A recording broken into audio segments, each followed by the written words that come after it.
Yeah, this one's done. Okay. Ready? Yeah. Okay. She needs the microphone? Oh, sorry, of course, yeah. Yeah. Sorry about that. Is this level okay, or do you want it closer? That's okay. That's okay? Yeah. Okay. Right. My name is Patty Fong, and I work for the European Climate Foundation. We are a philanthropic organization working both in Europe and globally to advance climate change mitigation. And we focus mostly on trying to create the political space, political support, and policy change, both in Europe and in countries within Europe. And we also host platforms to promote issues at a global scale. And I specifically work on buildings and urban systems, so buildings and cities. Because buildings and construction actually account for 40% of the energy-related greenhouse gas emissions that are emitted globally. And there are a lot of products, there are a lot of solutions to advance energy efficiency on the market, but it's not happening at the speed that we need to combat climate change. If you look at where we need to be by 2050, and according to the commitments made at the Paris Conference of Parties in 2015, it's very ambitious, and yet the rate and the trajectory that we need to be on is not there. For me, I believe that one of the best ways to move the sector and to move, let's say, so that our buildings become more efficient and more climate neutral is through building codes and standards. But if you look at around the world, only 1/3 of the countries around the world actually have building codes in place. And if they do, they're mostly for new buildings, and they're not even for existing buildings. Many buildings today were built before building codes were in place. And in many developing countries, they don't exist at all. In Europe, most of the potential for the savings that we need actually come from the buildings that are in place. And these buildings will be around for the next 50 to 70 years. So if we actually don't make improvements to the buildings, then we're actually wasting a lot of energy, we're wasting money, we're wasting resources. But unfortunately, by talking about improvements to buildings in terms of climate change and in terms of savings to your energy bills is not really the driving factor for why people want to make improvements to their offices or to their homes. People are most concerned about comfort, how well they work or they learn, about their health. And if we can't relate the impacts of climate change to these more tangible factors, it will be very challenging for getting people to want to make improvements and upgrades to their buildings. So this is what I'm working on. We, especially in the developed world, spend most of our time indoors. And while we hear and we're concerned about things like air quality, air pollution from dirty cars that are driven outside, or from industrial plants, or for coal power plants, actually a lot of what influences our own health and our own well-being is coming from sitting inside. Whether it's the amount of light or daylight that we have, whether it's the noise from inside buildings or coming from outside in, whether it's from the temperature, whether you're uncomfortably warm because you cannot cool your building down sufficiently or you can't afford to, or you're uncomfortably cold, which leads to you having to kind of wear more clothes or become sick, or have buildings which have leaking roofs or rotting windows or rotting floors. And most of this burden actually falls on people who can't afford to make these upgrades. These are people who oftentimes are renting or have been, for example, in Eastern Europe, have been given their apartments but actually can't afford to make upgrades. So if we transition to a more climate-friendly world, to a cleaner energy world, this transition has to be not an environmental transition, it has to be a social, economic transition. And we have to make sure that we've empowered people, all people, that to be part of this transition, they have to have access and the ability to improve their own livelihoods. And this is where I think that we have to start to reframe improvements in buildings to health and safety, to social inclusion, to equity, rather than just about energy and energy access. And by actually saying that all buildings must meet a certain standard because of these reasons, rather than because of climate or energy reasons, is a way to mobilize people to feel that this should be a right. And a right to decent quality homes is a basic human right by the UN.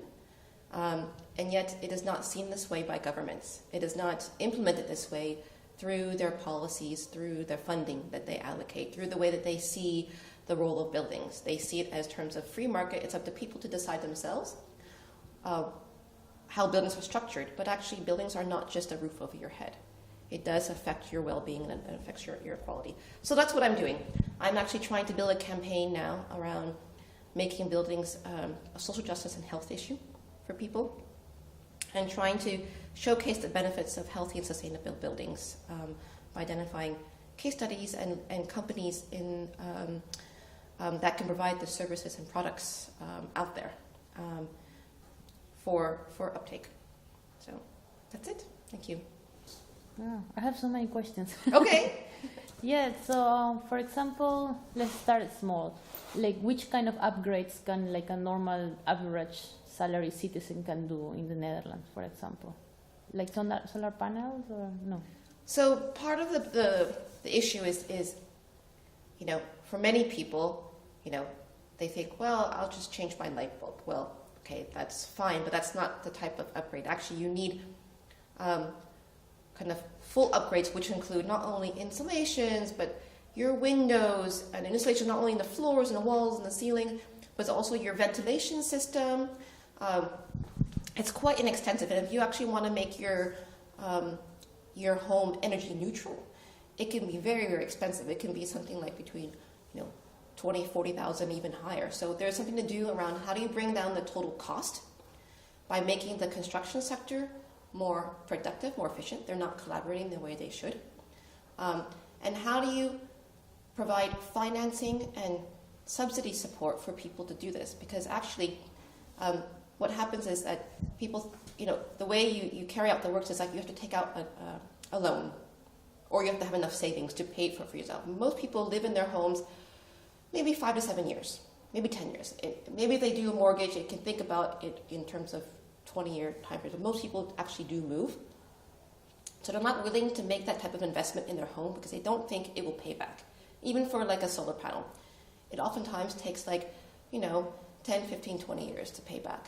So we need to be able to change the system so that the investments you make are actually tied to the building, not tied to the individual. If it's tied to the building, that means when you sell or you move out, the benefits actually are for the next person who moves in, right? So it actually should be increasing the value of the property, and you benefit by paying for those benefits while you are living there, but then the next person or next family that lives in that building should be also paid for those benefits. But we haven't gotten to a stage where we can actually change the let's say, the structure of how we finance. There are examples, for example, in the US where they tie it to property taxes rather than to the individual. There have been some attempts to tie it to how you pay your utility company so that it comes onto your energy bill. So whoever's paying that energy bill is incurring, let's say, an extra fee to cover those long-term costs. But you do have to restructure so that those, let's say, financing terms is not 5 years or 10 years, but actually is 30 years. And all the research that you're doing now, who's your client? Is the Netherlands as a government, or is like the construction companies, or is like insurances, or who are your clients?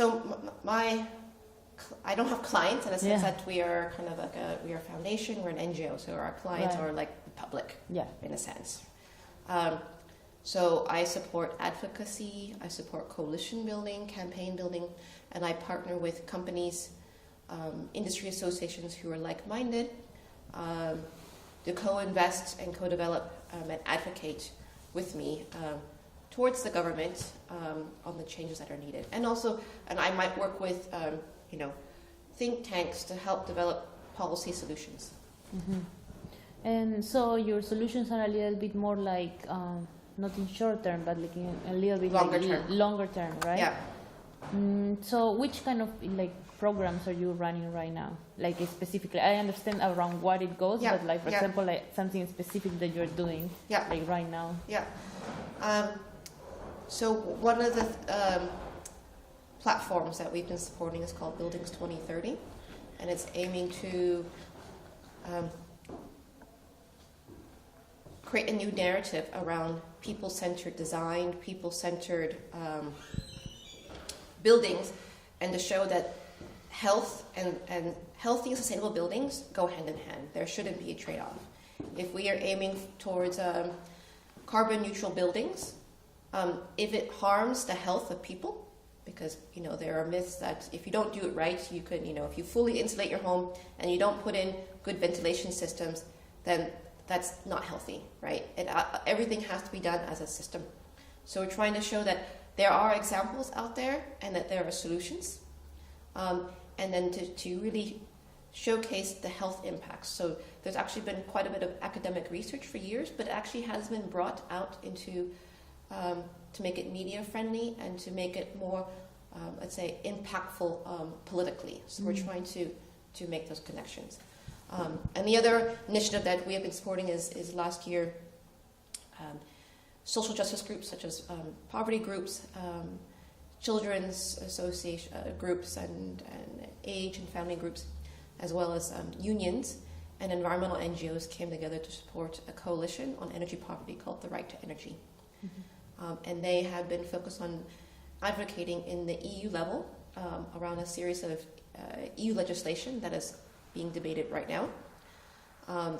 And this is the first time where, this is not an issue that's solely being driven by climate change or environmental advocates, but that it is seen as a common issue between environmental NGOs and social justice and labor groups coming together for a common cause. So really trying to support this effort and build on it in terms of building trust in the network and making it much more impactful in terms of their message.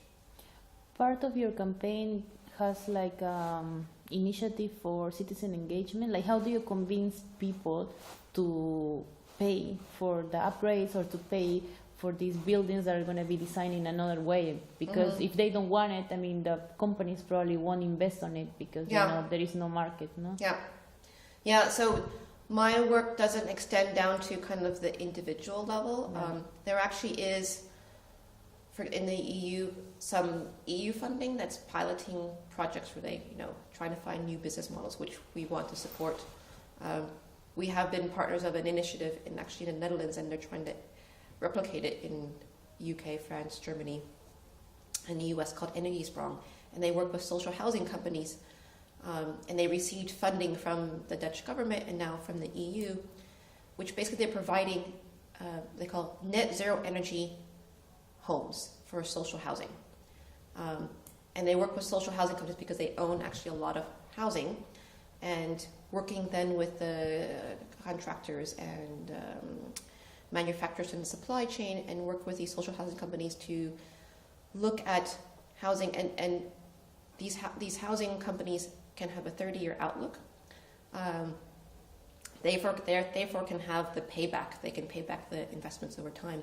And for the people who are living in these housing, for them it's not energy per se, it's the idea of having a new home, a modernized home. And so these are the type of examples, which is really exciting because it makes it very visual, and it makes it, you can see that it's possible, and trying to promote initiatives like this. But for us, I'm focusing on trying to create the let's say, the political support by showing that it's possible, and making sure that there is funding and the policy support that allows programs like Energiesprong to take place for these initiatives, because a lot of times you have the idea, but you don't have the government funding to get it going. in order to build up a credible business model, you need and usually initial support from someone or something to kind of play that coordination role, to do initial subsidy to show the credibility to create the demonstration projects. And then you work with, let's say, financial institutions and the government to develop funds that innovate new ways to allow people to be able to finance those investments. But first is, how do you talk about improvements in buildings in a way that is attractive for people to even want to think about, to want to make their upgrade? And most do when they either have a change in their family, they're usually having children, or they're moving into a new house, or maybe demographics change. A child moves out, or you buy your first house. These are when people actually want to make changes in their home. And how do we design programs in a way that are looking at not from, let's say, a climate perspective, but from a people perspective?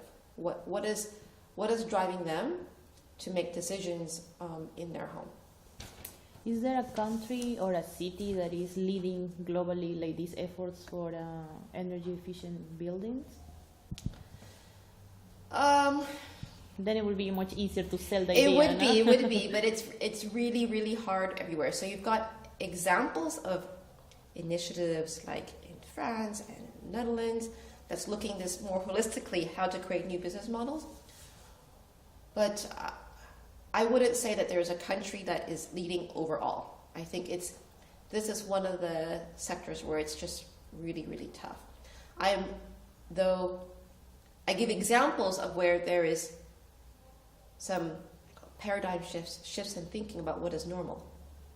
So in 2010, we supported a campaign called the Energy Bill Revolution campaign in the UK around energy poverty. And it was the first of its kind to really bring together different types of social groups, environmental groups, companies, to raise awareness around energy poverty and really target improvements to buildings. Rather than providing just income support to pay your energy bills, why not just improve the buildings itself? And they succeeded in getting in place legislation that said, all buildings now in Europe have to have what they call an energy label. So if you have a building, you have to get it rated so you know where it stands in terms of how efficient it is.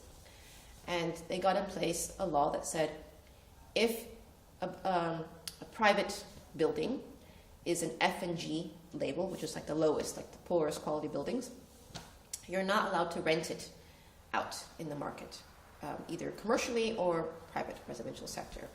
And this law was passed in 2010, and it came into effect this year.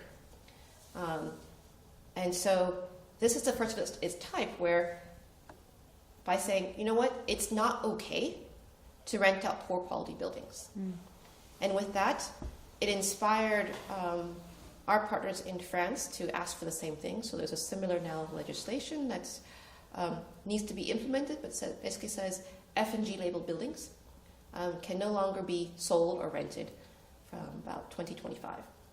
And then separately in the Netherlands, they said for commercial buildings from 2023, offices cannot be rented if they're below a C label.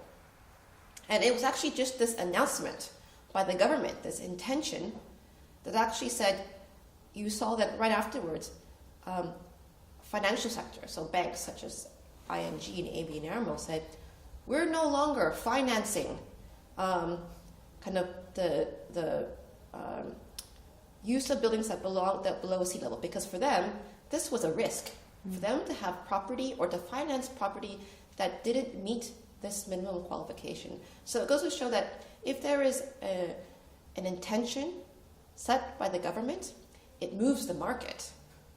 But you need to create that political space, that confidence for the government to say, we won't be, because they're all run by politicians, that there is support from the people for this intention, right? If they just said,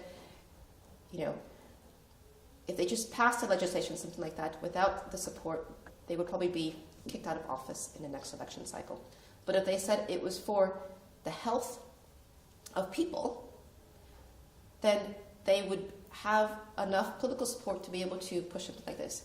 And I give the example of the car industry. because of the Dieselgate legislation, Dieselgate scandal from VW. This has created a lot of momentum, and it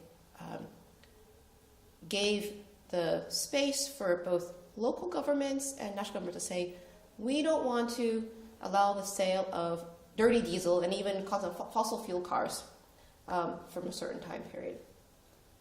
This wasn't driven by, this is good for climate change, but the reason wasn't for climate change that they made this announcement, it was for health.